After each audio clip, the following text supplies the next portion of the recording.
అందరికీ నమస్తే. నేను మీ జర్నలిస్ట్ పండరి. మొత్తానికి ఈరోజు అధికారంలోకి వచ్చినప్పటి కాంగ్రెస్ పార్టీ చేస్తున్న లీలలు మాత్రం ప్రతి ఒక్కరికి గమ్మత్తుగానే అనిపిస్తూ ఉన్నాయి.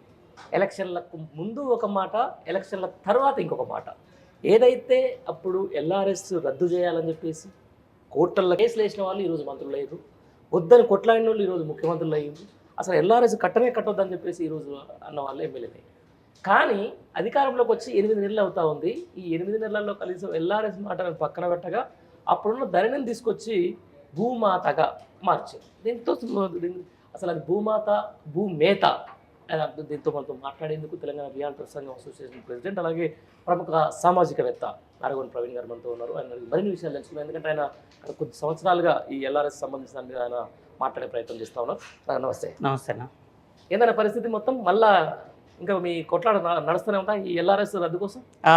ఖచ్చితంగా ఇది ప్రాసెస్. ఎల్ఆర్ఎస్ రద్దయ్యేదాకా తెలంగాణ రియాల్టర్స్ అసోసియేషన్ ఎల్ఆర్ఎస్కు ఎగ్నెస్ట్గా ఉద్యమం చేస్తూనే ఉంటుంది. గతంలో చేసినాం, ఇప్పుడు కూడా చేస్తూనే ఉన్నాం. ఈ అసెంబ్లీ ఎన్నికలకు ముందు ఇప్పుడున్నటువంటి కాంగ్రెస్ ప్రభుత్వము మా ప్రభుత్వం ఏర్పాటు అవుతే ఎల్ఆర్ఎస్ను రద్దు చేస్తా అని చెప్పి ముఖ్యమంత్రి గారు చెప్పడం జరిగింది. ఇప్పుడున్నటువంటి రేవంత్ రెడ్డి గారు, బట్టి విక్రమార్క గారు చెప్పారు. అట్లాగే కోమటిరెడ్డి వెంకరెడ్డి గారు ఒక అడుగు ముందుకేసి 219/2020 హైకోర్టులో ఫిల్ చేయటం జరిగింది ఎల్ఆర్ఎస్ను రద్దు చేయాలని. అట్లాంటి వాళ్ళు ఇవాళ ఎల్ఆర్ఎస్ని బలవంతంగా వసూలు చేయడానికి పూనుకోవడం అనేది ఏమంటారంటే ఓడెక్కేదాకా ఓడమల్లయ్య, ఓడ దిగినాక బోడమల్లయ్య అన్నట్టుగా ఉంది.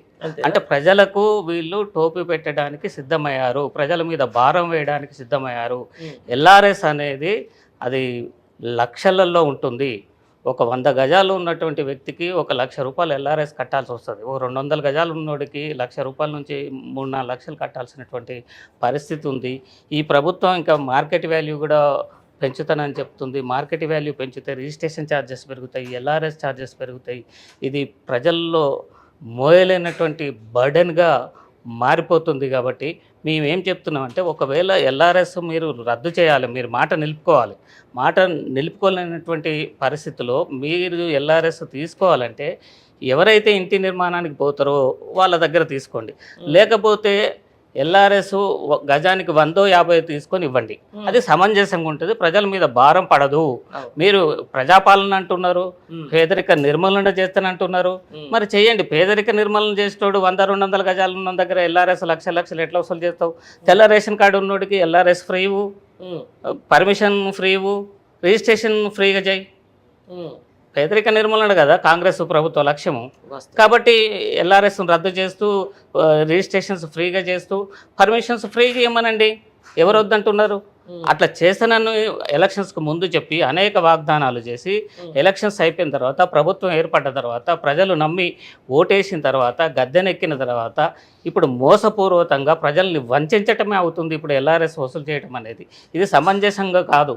నేను ఈ రాష్ట్రంలో ఉన్నటువంటి ప్రతిపక్ష పార్టీలకు కూడా చెప్తున్నాను, ఉద్యమం చేద్దాం, కలిసి రండి. తెలంగాణ రియాల్టర్స్ అసోసియేషన్ రాష్ట్ర వ్యాప్తంగా అన్ని జిల్లాల్లో ఉద్యమం చేయడానికి రెడీగా ఉన్నది. గతంలో కూడా మేము చేశాము, ఇప్పుడు కూడా చేస్తాం. ప్రతిపక్ష పార్టీలైనటువంటి బీజేపీ, బీఆర్ఎస్ లాంటి పార్టీలు ఖచ్చితంగా ఎల్ఆర్ఎస్ రద్దయ్యేదాకా ఉద్యమం చేయాలని చెప్పి మేము కోరుతున్నాం. రైట్. ముందు నుంచి కూడా మీరు గత ప్రభుత్వం మీద గట్టిగా కొట్టాడారు ఎల్ఆర్ఎస్ మీద. మీరు ఇప్పుడు మిమ్మల్ని మీరు ఇచ్చిన ఇన్పుట్స్ కూడా తీసుకొని ఇక చేసినటువంటి యూట్యూబ్ ఇలా ఎమ్మెల్సీలు కూడా అయ్యింది. కలుస్తురా మరి వాళ్ళతో ఎప్పుడన్నా కలిసి అడుగుతురా? అసలు కాంగ్రెస్ ప్రభుత్వంలో ఉన్నటువంటి ఇప్పుడు ఉన్నటువంటి ముఖ్యమంత్రి ఏదో ప్రజా దర్బారాన్ని పెట్టి అందరిని మేము కలుస్తాం, ప్రజా సమస్యలు పరిష్కరిస్తాం అని చెప్పి అది 3-4 మురుపంగా అయిన సంగతి మనకు తెలుసు. ఇప్పుడు ప్రజా దర్బార్ అనేది లేదు, అది పచ్చి అబద్ధం. ప్రజా దర్బార్లో వచ్చినటువంటి దరఖాస్తులను వీళ్ళు పరిశీలించలేదు, పరిష్కరించలేదు, వీళ్ళతోటి కాదు కూడా. ఈ ముఖ్యమంత్రి ఎట్లా ఉన్నాడంటే అసలు ఈయనకు పరిపాలన గురించి అనుభవం లేదు, పరిపాలించే సామర్థ్యం కూడా నాకు లేదు.